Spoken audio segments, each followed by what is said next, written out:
नमस्कार, मैं मानक चंद नागेश्वर मध्य प्रदेश एक्शन न्यूज़ से। आज हम वाराणसी विधानसभा क्षेत्र के ग्राम छालीवाड़ा में हैं और आज हम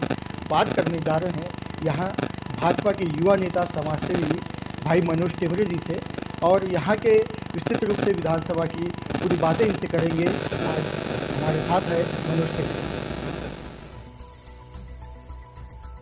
अब हम आपके राजनीतिक जो है आपका पारिवारिक माहौल राजनीति रहा है, क्या आप ऐसे ही राजनीति में आ गए कि आपके घर में भी कोई राजनीति में है? बहुत अच्छा ये आपका प्रश्न है और मैं इसका जवाब बहुत ही भावनात्मक रूप से देना चाहूँगा। मैं एक किसान के घर में पैदा हुआ पुत्र हूँ। मैं एक किसान पुत्र हूँ और मेरा परिवार का कहीं दूर से नाता नहीं रहा, और ना ही कोई हम लोग बहुत बड़े पूंजीपति घर से आते हैं और ना ही कोई हम बहुत बड़े राजनीतिक परिवार से आते हैं। हम एक आम नागरिक किसान के पुत्र हैं और निरंतर जनता की सेवा करते हुए राजनीतिक जीवन में प्रवेश किए और नेताओं के साथ रह कर और जनताओं के साथ उनके साथ में रहकर हमने राजनीतिक जीवन में प्रवेश किया। और साथ ही साथ राजनीति क्या होता है, कैसा होता है, राजनीतिक जीवन, सामाजिक जीवन को हमने राजनीति में उतर करके जो भी हासिल किया है वो हमने विरासत से कोई चीज़ हासिल नहीं की, ज़मीन पर काम करके हमने यह सब अपना पद, अपना नाम और अपनी पहचान हासिल की है। बोलते आप भाजपा से बिलोंग करते हैं, भाजपा की विचारधारा को फॉलो करते हैं, तो अगर ऐसी स्थिति में जहाँ पर बहुत सारे नेताओं का नाम संभावित उम्मीदवारों के रूप में लिया जा रहा है, ऐसी परिस्थिति में अगर आपका नाम नहीं आता तो आप क्या जनता के मत के अनुसार के चुनाव मैदान में उतरेंगे या नहीं? देखिए, मेरा परिवार है, विगत 35 से 40 साल से भाजपा समर्पित परिवार है और उसी कारण हम भी भाजपा के समर्थक हैं और निरंतर हमने भाजपा के कार्यकर्ता बनकर के विगत कई वर्षों से हमारे परिवार ने, हमने निरंतर काम किया है और जिसके फलस्वरूप भारतीय जनता पार्टी ने मुझे बहुत सारे दायित्व का निर्वाह करने का अवसर दिया, जिसमें मैं पूर्व में भारतीय जनता पार्टी युवा मोर्चा प्रदेश सदस्य रह चुका हूं। मैं वर्तमान में भारतीय जनता पार्टी युवा मोर्चा में जिला उपाध्यक्ष हूं। तो निरंतर हम भारतीय जनता पार्टी के सच्चे कार्यकर्ता हैं और समर्पित कार्यकर्ता हैं और पूर्ण रूप से विश्वास है, क्योंकि हमने जिला पंचायत चुनाव में विजयश्री हासिल की। स्थिति परिस्थिति अलग निर्मित हुई, किंतु हमने भारतीय जनता पार्टी का सच्चा कार्यकर्ता होने का कर्तव्य निभाया और अपनी निर्दलीय जीती हुई सीट को भारतीय जनता पार्टी को समर्पित किया। मैंने उस समय भी मेरे उच्च नेताओं से हमारी भोपाल में बैठक हुई, चर्चा हुई और मैंने उस समय ही उन्हें बोला था कि मुझे भारतीय जनता पार्टी से मैं भविष्य में विधानसभा की टिकट की दावेदारी की हम बात रखते हैं और उन्होंने मुझे आश्वासन किया कि आप ज़मीन स्तर पे संगठन का, पार्टी का निरंतर काम करते रहें, पार्टी से जुड़े रहें। हम भविष्य में निश्चित ही आपके लिए और आपके जैसे युवाओं के लिए हम सोचेंगे। और हमारी पार्टी की निरंतर विचारधारा रही है कि वो हम जैसे किसान और ज़मीन से जुड़े हुए कार्यकर्ताओं को निरंतर अवसर देते आई हुई है और मुझे पूर्ण विश्वास है कि इस बार भी भारतीय जनता पार्टी हमें एक युवा उम्मीदवार के नाते टिकट देगी और जिस प्रकार से हमारे क्षेत्रीय युवा की और आम जनमानस की मांग है मनोज टेमरे, उस बात को हमारी पार्टी पूर्ण करेगी। हमारे बालाघाट जिले में एक विषय है जो हर युवाओं के जबान पे होता है, बेरोजगार। उसको लेकर आपके क्षेत्र का युवा क्या कहता है, उसकी क्या सोच है?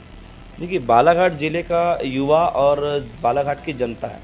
विगत कई सालों से कहीं ना कहीं अपने आप को असहाय और मजबूर समझते आ रही है। उसका कारण है कि आज मध्य प्रदेश का सबसे बड़ा फॉरेस्ट हमारे पास में है, आज एशिया की सबसे बड़ी ताम्र परियोजना, आज वो खदान हमारे पास में है। हमारे यहाँ का युवा बहुत ही शिक्षित और टैलेंटेड है, उसके बावजूद भी ना यहाँ रोज़गार है और ना ही यहाँ शिक्षा के बड़े संस्थान है कि जहाँ पर उन्हें अच्छा एजुकेशन मिल पाए या उन्हें अच्छी जॉब मिल पाए, जिसके कारण आज हमारे जो युवा हैं वो बहुत आक्रोशित हैं। हमारे यहाँ के जितने भी जो पूर्व में जनप्रतिनिधि हुए, जिम्मेदार जनप्रतिनिधि हुए, उन्होंने मूलभूत आवश्यकताओं को कहीं ना कहीं नज़रअंदाज किया और यह जो हमारे युवाओं में काफ़ी रोष है और जो युवा पलायन कर चुके हैं वो आज भी अपने घर आना चाहते हैं, पर किंतु उन्हें यहाँ रोज़गार के कोई संसाधन ना मिलने के कारण वो आज भी बड़े राज्यों में अपना जॉब कर रहे हैं और अपना जीवन का पालन पोषण कर रहे हैं। बड़ा ही गंभीर और चिंतनीय विषय आपने आज छेड़े हैं। सर्वप्रथम तो मैं बता दूं कि वाराणसी खैरलांजी जो हमारी विधानसभा है वो विधानसभा अध्यक्ष क्षेत्र क्रमांक 112 में आता है और यहाँ की जो मूलभूत आवश्यकताएं हैं वो बहुत गंभीर है, चिंतनीय है। आज आपने देखा होगा कि विगत कई वर्षों से क्षेत्र में जिस प्रकार से डेवलपमेंट होना चाहिए उस प्रकार से डेवलपमेंट नहीं हो पाया है। आज भी हमारा किसान तरस रहा है, बेबस है, लाचार है, अपने आप को असहाय और पीड़ित महसूस करता है। हमारा यहाँ का युवा आज बेरोजगारी का दंश झेल रहा है। वारासुनी खैरलांजी विधानसभा में बहुत ज़्यादा शिक्षित और पढ़े लिखे विद्यार्थी हैं और सारी अपनी पढ़ाई कंप्लीट करने के बावजूद भी आज वो रोज़गार के लिए, जॉब के लिए तरस रहे हैं। आज अगर देखा जाए तो अगर हमारी तहसील से अगर आप 10-15 किलोमीटर की दूरी तक भी अगर जाएंगे तो हमारी जो मूलभूत आवश्यकताएं हैं, कई जगहों पर बिजली, कई जगहों पर पानी, ऐसी मेन आवश्यकताएं आज भी अपने विकास के लिए तरस रही है। धीरे धीरे हमारी भारत सरकार उस ओर काम कर रही है, जिसके कारण यह काम अपनी गति की ओर अग्रसर है और आगे बढ़ रहा है। किंतु स्थानीय जनप्रतिनिधियों का सुस्तपन कहीं ना कहीं आज हमारे क्षेत्र के किसान, बेरोजगार युवा झेल रहे हैं। तो बहुत सारी जो हमारे यहाँ की मूलभूत आवश्यकताएं हैं, बिजली है, रोड है, पानी है और कई सारे स्कूल भवन हैं, आंगनबाड़ी भवन है, सोसाइटी के भवन हैं। कई जगहों पर जो छोटी छोटी उनकी मतलब पंचायतों की आवश्यकताएं हैं, जैसे कि कई जगहों पे सभा मंच हैं, कई खेतों में बिजली के पोल नहीं जा पाए हैं, कई खेतों में रोडें नहीं है, कई खेतों में पुलियाँ नहीं है, जिसके कारण किसान परेशान है और यहाँ पर रोज़गार के स्कोप नहीं है, जिसके कारण हमारे यहाँ का व्यक्ति वो बाहर दूसरे राज्यों में पलायन कर चुका है। हमारे यहाँ का युवा उसे यहाँ पर किसी भी प्रकार का जॉब या रोज़गार ना मिलने के कारण आज वो बड़े बड़े सिटियों की तरफ जा चुका है, जिसके कारण आज हमारा जो क्षेत्र है, हमारे जो गांव है, अपने आप में एक वीरान गति में आ चुके हैं। मनोज भैया, आप जिला पंचायत सदस्य प्रतिनिधि भी है और आपके द्वारा क्षेत्र क्रमांक 11 में लगातार विकास कार्य भी किए जा रहे हैं। तो कौन कौन से ऐसे विकास कार्य जिसकी दरकरार इस क्षेत्रवासियों के लिए थी और आपने उसको पूरा किया है, और कौन से और आगे आने वाले समय में आप इन ऐसे कौन से कार्य जिनको आप पूरा करना चाहते हैं? त्रिस्तरीय पंचायत चुनाव में मेरे क्षेत्र क्रमांक 11 वारासुनी की जनता ने हमें हाथों हाथ उठाया और हमें भारी समर्थन देकर के विजयश्री हासिल की। तो क्षेत्र की बहुत सारी समस्याएं थी और कुछ ऐसे महत्वपूर्ण काम थे जिसे हमने जिला पंचायत सदस्य प्रतिनिधि होने के नाते में उच्च अधिकारियों से चर्चा करते हुए उन कामों को सैंक्शन करवाया, जिसमें कई हमारे क्षेत्र में सुदूर सड़क हैं, कुछ ग्रामों में हमने पुलिया बनवाए और कुछ ग्रामों में हमने रोडों को और जितनी भी वहाँ की मूलभूत आवश्यकताएं थी उनको बनाने का काम शुरू किया है। मनरेगा के अंतर्गत हमने यह काम किया है। अभी 22-23 की हमारी कार्य योजना बनी है, जिसमें हमने कई सारे कामों को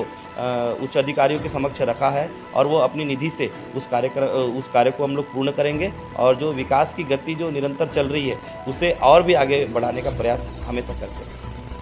भैया, आप अभी राजनीति में हैं, तो आपको राजनीति में आने की प्रेरणा कहाँ से मिली और आप राजनीति में आकर क्या करना चाहते हैं? सबसे पहले तो मैं ये बताना चाहूँगा कि मैं राष्ट्रीय स्वयं संघ का एक छोटा सा कार्यकर्ता हूँ और विगत 10-15 सालों से मैं संगठनात्मक रूप से बालाघाट जिला सहित अपनी विधानसभा में ग्राम के अंतिम छोर के व्यक्ति तक पहुंचकर कार्य कर रहा हूँ। कहीं ना कहीं जब हम संगठनात्मक रूप से काम करते थे तो हमने कई बार किसानों को, युवाओं को, आम जनमानस को कुछ जगहों पर बेबस और लाचार महसूस किया और जब हमने वहाँ पर उनका साथी, उनका बेटा, उनका भाई बन करके उनके साथ कंधे से कंधे खड़े होकर के उनकी समस्याओं का उनसे निजात दिलाने के लिए हमने काम करना चालू किया, तो हम देख पाते थे कि अगर हम जनप्रतिनिधि ना होने के कारण हम जो उच्च अधिकारी हैं उनसे अपनी बात रखने में कहीं ना कहीं असहाय महसूस करते थे। तो उस पर जब मैंने आम जनमानस की जो पीड़ा देखी, उनकी बेबसी देखी, उनकी लाचारी देखी, तब से ही मेरे मन में ख्याल आ चुका था कि अब मुझे जनप्रतिनिधि बनना है और एक जनप्रतिनिधि बन करके जनता की मुझे सेवा करना है और जनता के हक अधिकार के लिए मैं निरंतर वर्षों से कार्य करते आ रहा हूं, पर एक अधिकार स्वरूप मैं जनता के हक अधिकार के लिए लड़ूं, उनका साथी, उनका भाई, उनका बेटा बन करके सदैव उनके दुख में उनका साथ दे सकूं। इन्हीं भाव के साथ में मैंने राजनीतिक जीवन की शुरुआत की और जिसके फलस्वरूप आज पहला चुनाव हमने जिला पंचायत का लड़े। मैंने अपनी धर्मपत्नी पूजा टेमरे जी को इस बार प्रत्याशी के स्वरूप खड़ा किया था और जनता ने भारी समर्थन दे करके हमें विजयश्री हासिल की और हम आज जनता के विश्वास को और भी जीत रहे हैं और संपूर्ण क्षेत्र क्रमांक 11 से लेकर के वारासोनी खैरलांजी विधानसभा तक अंतिम छोर के व्यक्ति तक जा करके उनका साथी बन करके, उनका भाई बन करके उनकी समस्याओं और उनके हक अधिकार के लिए उनका साथ दे रहे हैं। देवेंद्र जी, पिछले बार आपको जिला पंचायत चुनाव में भाजपा से टिकट मांगने पर टिकट नहीं मिली थी, उसके बाद भी आप मैदान में उतरे थे। क्या समीकरण थी और क्या साध कर आप चुनाव मैदान में उतरे थे और जीत का परचम लहराया? देखिए, त्रिस्तरीय पंचायत चुनाव क्षेत्रीय चुनाव होते हैं, इसमें कोई राजनीतिक सिंबल नहीं होते। तो उस समय हर व्यक्ति को अपना भाग्य आजमाने का अधिकार है। तो मैंने भी अपनी धर्मपत्नी का नामांकन भर के भाग्य आजमाया और जनता ने समर्थन दिया, क्योंकि विगत कई वर्षों से मैं वारासोनी विधानसभा के ग्रामीण अंचलों में निरंतर समाज सेवा के रूप में काम करते आ रहा हूँ। तो मुझे अच्छा खासा अनुभव हो चुका है और मैं हर वोट से, हर जाति धर्म के लोगों से जुड़ा हुआ व्यक्ति हूँ। तो कहीं ना कहीं मुझे बहुत ज़्यादा पहले से ही प्यार, सम्मान और समर्थन मिलते आया है और उसी के चलते मैंने यह त्रिस्तरीय पंचायत चुनाव में अपनी किस्मत आजमाई और अपने कर्मों के आधार पर, अपने कार्यों के आधार पर जनता ने हमें भारी बहुमतों से चुनाव जिताया। और अब चुनाव कैसे लड़ते हैं, कैसे जीतते हैं, इतना तो यह चुनाव लड़ कर के मैं सीख चुका हूं और उसी उद्देश्य से और उसी अनुभव से आगे की भी हमारी रणनीति तैयार हो रही है और हमारे कार्यकर्ताओं का और हमारे क्षेत्रीय युवाओं जनमानस का मैं समर्थन करता हूं और उन्हीं के कहने पर और उनकी मांग पर निरंतर मैं अपनी वारासोनी खैरलांजी विधानसभा के पूरे ग्रामीण अंचलों में प्रवास करते हुए निरंतर अपनी तैयारियों को जोरों से कर रहा हूं, साथ ही साथ जनता के साथ में निरंतर खड़ा होता रहा। अब अगर चुनाव में आप मैदान में उतरते हैं तो क्षेत्र के क्या मुद्दे होंगे जिनको लेकर आप जनता के बीच में जाएंगे? देखिए, क्षेत्रीय मुद्दे तो हमारे पास में बहुत सारे हैं, चाहे वो बेरोजगारी हो, चाहे वो शोषित परेशान पीड़ित किसान हो, आम जनमानस हो। हमारे यहाँ पर कहीं ना कहीं हमारे यहाँ पर की जो जनता है वो बहुत ज़्यादा परेशान है, बहुत ज़्यादा विचलित है। शासन और प्रशासन और नेताओं का जिस प्रकार से उन्हें सपोर्ट मिलना चाहिए वो नहीं मिल पाता। तो बहुत सारे जगहों पर, चाहे वो थाना हो, कचहरी हो, अस्पताल हो, कॉलेज हो, स्कूल हो, इंस्टीट्यूट हो, बेरोजगारी जैसे मुद्दे हो या शिक्षा संस्थान जैसे विषय हो, इन विषयों पर कहीं ना कहीं हमारे यहाँ का युवा और जनता अपने आप को असहाय और अपने आप को कहीं ना कहीं कमज़ोर और मतलब जिनके ऊपर कोई हाथ नहीं है, तो अपने आप को वो बहुत ज़्यादा पीड़ित महसूस करती है। तो इन मुद्दों पर मुझे काम करना है। मैं अपने क्षेत्र की जनता के लिए काम करूंगा, अपने किसानों के लिए काम करूंगा, साथ ही साथ अपने युवाओं के लिए और जो मेरा यहाँ का आम जनमानस और जो युवा जो बाहर पलायन कर चुका है, मैं कहीं ना कहीं इन मुद्दों पर विशेष तौर पे काम करने की मेरी इच्छा है। तो मैं चाहता हूं कि मेरी पार्टी हमें टिकट भी दे और क्षेत्रीय जनता का प्यार, समर्थन और आशीर्वाद मिलता रहे, जिससे कि हम उनका साथी, उनका भाई, उनका बेटा बन करके उनके सुख दुख में खड़े हो सके और उनके साथ कंधे से कंधे मिला करके उनके दुखों को हरने का काम करेंगे और उनका साथ देने का काम करेंगे।